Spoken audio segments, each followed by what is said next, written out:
ഓം നമോ ഭഗവതേ വാസുദേവായ. ഓം നമോ ഭഗവതേ വാതനാഥായ. ഓം നമോ ഭഗവതേ നാരായണായ.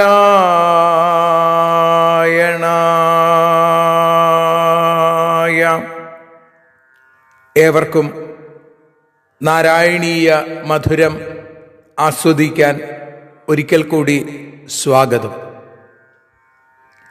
മൂകം കരോതി വാചാലം പങ്കും ലംഘയത്തെ ഗിരിം യൽകൃപാതമഹം വന്ദേ പരമാനന്ദമാധവം. അഖിലാനപരാധാന്മേ ക്ഷമസ്വ കരുണാനിധേ പ്രസീദ മൽഗുരോ നാഥ ജനകായ നമോ നമഃ. അഖിലാനപരാധാന്മേ ക്ഷമസ്വ കരുണാംബുധേ പ്രസീദ മൽപ്രിയേ നാഥേ മാതൃരൂപേ നമോസ്തുതേ. സദാശിവസമാരംഭാം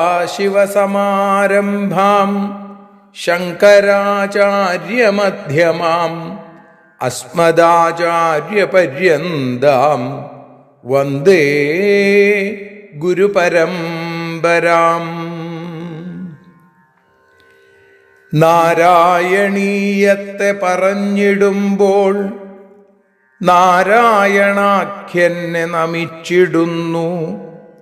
നാരായണൻ വായുപുരത്തിലീശൻ നാവിൽ നിറഞ്ഞെന്നെ തുണച്ചിടേണേ. മോക്ഷക്കടൽ ഭാഗവതം പ്രസിദ്ധം മെല്ലെ കടഞ്ഞു നവനീതമഹോ ലഭിച്ചു. മന്നിൽ നരന്നു ഹരിഭക്തി ലഭിക്കുവാനായി മേൽപുത്തുരേക്ക് സദയം ശുഭ സ്തോത്രകാവ്യം.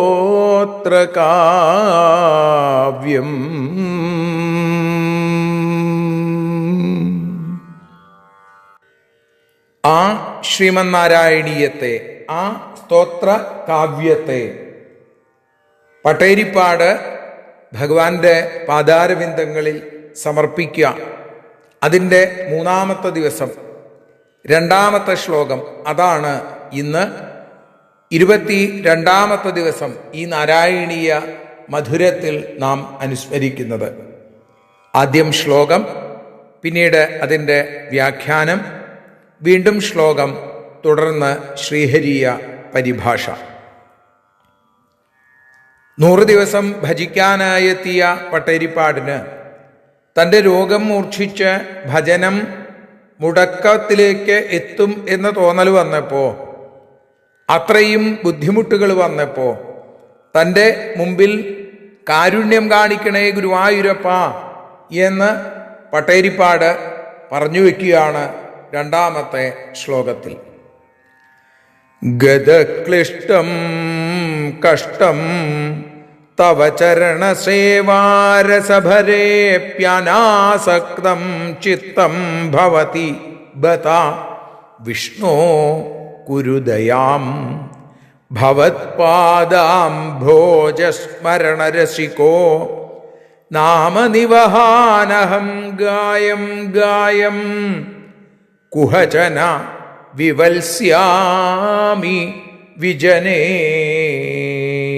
ഗതക്ലിഷ്ടം കഷ്ടം ചിത്തം.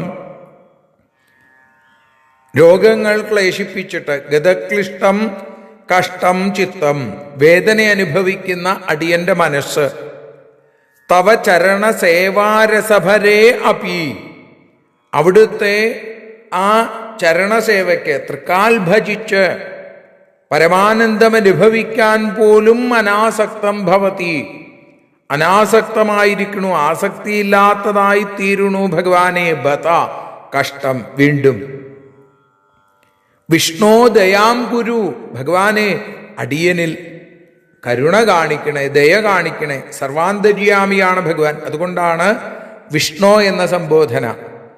അഹം ഭവൽപാദാംഭോജസ്മരണരസിക, ഞാൻ അവിടുത്തെ പാദാരവിന്ദങ്ങളെ, ആ ചരണപത്മങ്ങളെ ധ്യാനിച്ചും ആ ധ്യാനത്തിലൂടെ ആ രസിച്ചും കൊണ്ട് നാമനിവഹാൻ ഗായം ഗായം, തിരുനാമങ്ങളെ ഇടവിടാതെ മുഹു മുഹു വീണ്ടും വീണ്ടും പാടിക്കൊണ്ടും കുഹചന വിജനേ വിവത്സ്യാമി, ആരുമില്ലാത്ത എവിടെങ്കിലും പോയി ഇരിക്കണോ ഗുരുവായൂരപ്പ, കുരുദയാം.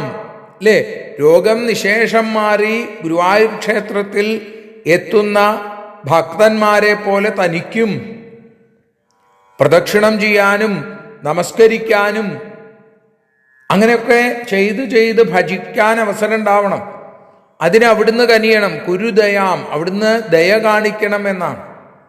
അതിന് സാധിക്കാതെ ഭജനം വേണ്ടെന്ന് വെച്ച് പോകേണ്ടി വന്നാലും, ഇപ്പോ ശ്ലോകത്തിൻ്റെ ആ പൂർവാർത്ഥത്തിൽ അവിടുത്തെ ദയ ഉണ്ടെങ്കിൽ മാത്രമേ ഇതിന് സാധിക്കുള്ളൂ.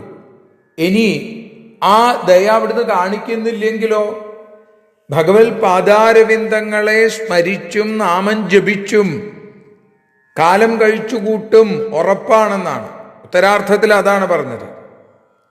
അപ്പോ അങ്ങനെ പോകേണ്ടി വന്നാൽ തനിക്കുണ്ടാകുന്നൊരു സങ്കടം, ഒരു വിഷമം, ഞാൻ ഈ ഗുരുഭവനപുരിയിലിരുന്ന് അവിടുത്തെ ഭജിക്കട്ടെ ഭഗവാനെ, അതിന് അടിയന് ശക്തിയും ഭക്തിയും തരൂ, അതല്ലാതെ വല്ല ദിക്കിലും പോയി ഞാൻ ഭജിക്കണോ?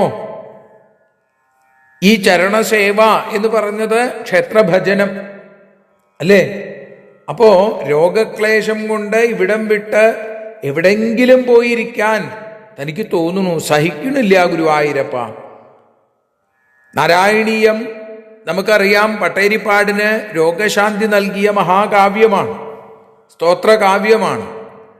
എന്നാൽ പട്ടേരിപ്പാട് കഴിഞ്ഞ 2 ദശകത്തിൽ 20 ശ്ലോകങ്ങളിലൂടെയും ഇക്കഴിഞ്ഞ ദശകത്തിലെ ആദ്യ ശ്ലോകത്തിലൂടെയും, അപ്പൊ 21 ശ്ലോകങ്ങളിൽ ഭഗവാനോട് പ്രാർത്ഥിച്ചേയില്ല തൻ്റെ രോഗത്തെക്കുറിച്ചോ രോഗക്ലേശത്തെക്കുറിച്ചോ. അപ്പൊ ഇവിടെ 2ാമത്തെ ശ്ലോകത്തിൽ വിശ്വപീഡാപഹത്യ എന്ന് പറഞ്ഞിട്ടുണ്ട്. അത് താപത്രയങ്ങളാകുന്ന ആധ്യാത്മികം, ആധിഭൗതികം, ആധിദൈവികമായിട്ടുള്ള എല്ലാ ദുഃഖങ്ങളെയും തീർക്കണമെന്ന് ഭഗവാനോട് പ്രാർത്ഥിക്കുകയാണ്.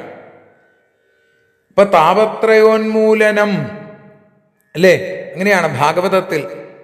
ധർമ്മപ്രോജ്ജിത കൈതവോത്ര പരമോ നിർമ്മത്സരാണാം സതാം വേദ്യം വാസ്തവമത്ര വസ്തു ശിവദം താപത്രയോന്മൂലനം അല്ലേ, ഭാഗവതം 2ാമത്തെ ശ്ലോകത്തിൽ പറയുന്നുണ്ട്.